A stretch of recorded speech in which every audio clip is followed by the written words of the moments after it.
네, 난방비 부담이 커지면서 민심이 들끓자 정부가 대책을 내놨습니다. 먼저 취약계층 117만 가구가 받는 지원금을 올려주기로 했습니다.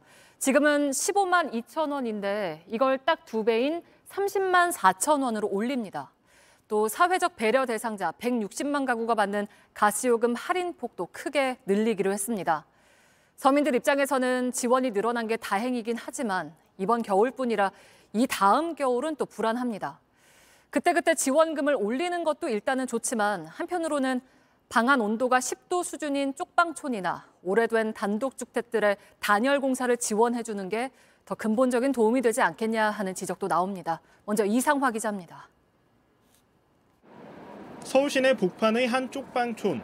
200여 명이 살고 있는 지붕엔 눈이 하얗게 쌓였습니다.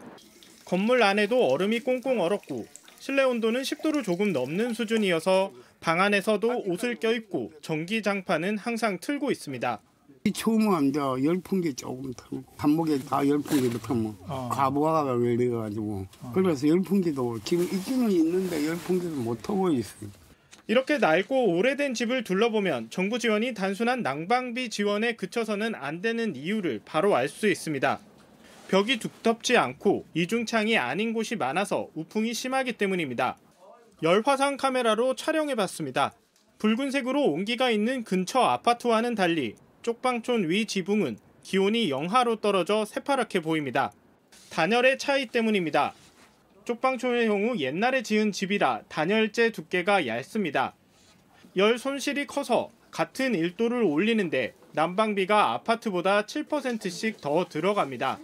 난방을 해도 쉽사리 따뜻해지기 어려운 이유입니다. 창문 틈이나 이런 부분이 이제 열이 많이 빠져나가니까 그 부분이 이제 더 빨갛게 보이는 형태가 될 거고요. 이중창으로 개선한다든지 이러면 조금 개선은 많이 되는 편이거든요. 정부가 키를 잡고 취약계층이 사는 집의 단열 지원에 적극적으로 나서야 한다는 지적도 나옵니다. 지금은 지자체와 에너지재단 등이 제각각 크지 않은 규모로 단열 지원 사업을 하고 있어서 지원 사각지대에 놓인 취약계층이 많기 때문입니다. 지난해 에너지재단으로부터 단열 공사를 지원받은 취약계층은 3만 가구 정도에 그쳤습니다. JTBC 이상화입니다. 네, 이런 가운데 현 정부는 이런 난방비 폭등이 문재인 정부 때문이다 이런 주장을 계속하고 있습니다. 그런데 저희가 취재를 해보니 전임 정부 때문이다라는 건 바로 윤석열 대통령의 말이었습니다. 이후 여권이 일제히 전임 정부 탓을 하고 있는 건데요. 이게 맞는 건지 국제 천연가스 가격의 추이를 한번 따져봤습니다. 구혜진 기자입니다. 윤석열 대통령이 최근 난방비 폭등과 관련해 전임 문재인 정부의 잘못이라 말한 걸로 파악됐습니다. 참모들에게 난방비 대책을 지시하는 자리에서입니다.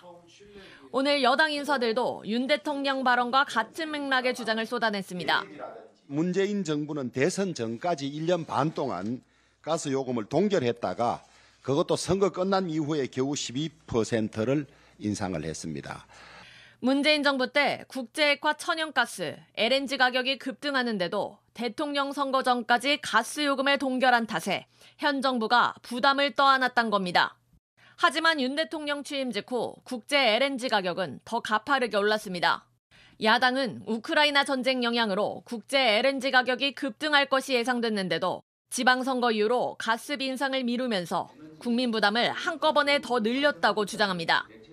문재인 정부 출신 인사들이 만든 정책포럼 사이제 측도 문재인 정부의 가스요금 인상 최소화는 서민과 자영업자를 보호하기 위한 정책 결정이었다며 현 정부가 근거 없이 책임만 떠넘기고 있다고 반박했습니다. JTBC 구혜진입니다. 네, 날은 춥고 난방비 부담은 커지면서 여기저기에서 난방비 줄이는 방법들이 나오고 있는데요. 뭐가 맞는 건지 저희가 팩트체크 해드리겠습니다. 경제산업부 김도훈 기자 나와 있습니다. 가장 논란인 게 밖에 나갈 때 외출 버튼을 트느냐 마느냐 이거 어떻게 해야 합니까? 네, 저희가 정부 연구원 그리고 관련 협회에 전문가 의견을 들어봤는데요. 결론부터 말씀드리면 아침에 출근해서 저녁 때 집에 들어올 거라면 외출 버튼 안 누르는 게 좋습니다. 출근길에 난방 온도를 원래보다 2도, 3도 정도 낮추는 게 난방비를 더 아낄 수 있는 길인데요. 외출 버튼을 눌러서 실내 온도가 많이 떨어지면 다시 끌어올리기 위해서 보일러를 더 많이 돌려야 하기 때문입니다. 네, 그러면 외출 모드는 언제 쓰는 게 좋나요? 네, 외출 모드는 보일러가 동파되는 걸 막기 위해서 실내 온도가 8도 밑으로 내려가는 걸 막아주는 기능인데요. 주말이나 명절에 이틀 이상 집을 비우거나 어디 여행을 간다면 외출 모드로 해놓는 게 난방비를 아끼기에 좋습니다. 다만 집을 며칠 비워도 보일러를 아예 끄는 건 좋지 않다고 합니다. 요즘같이 한파가 몰아칠 때 자칫 보일러가 얼어서 고장날 수도 있기 때문입니다. 네, 그리고 그 개별 난방, 지역 난방, 중앙 난방 이렇게 난방 방식에 따라서 절약하는 방법도 다 다릅니까? 그렇지는 않습니다. 이 전국 주택 가운데 집집마다 보일러가 설치된 개별 난방은 약 80%고요.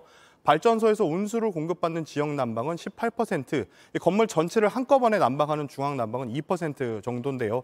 난방 방식별로 난방비 절약법이 다른 건 아니라는 게 전문가들의 입장입니다. 네, 그리고 혹시 잘 안 쓰는 방이 있다면 거기는 어떻게 하는 게 좋을까요? 네, 가족 중에 누군가가 밖으로 나가서 빈 방이 있다면 보통 주방 싱크대 밑에 보면 방별로 난방 분배기가 있습니다. 안 쓰는 방을 이걸 잠궈 놓으면 난방이 아예 안 되는데요. 다만 요즘 같은 강추위에 다 잠그면 안 되고 70% 정도만 밸브를 잠궈 놓으면 바닥에 난방수가 조금 흐를 수 있어서 살짝 열어둬야 합니다. 안 그랬다가는 난방비 아끼려다가 동파로 보일러를 고치는 비용이 더 많이 나올 수도 있습니다. 네, 잘 들었습니다. 김도훈 기자가 팩트체크해드렸습니다.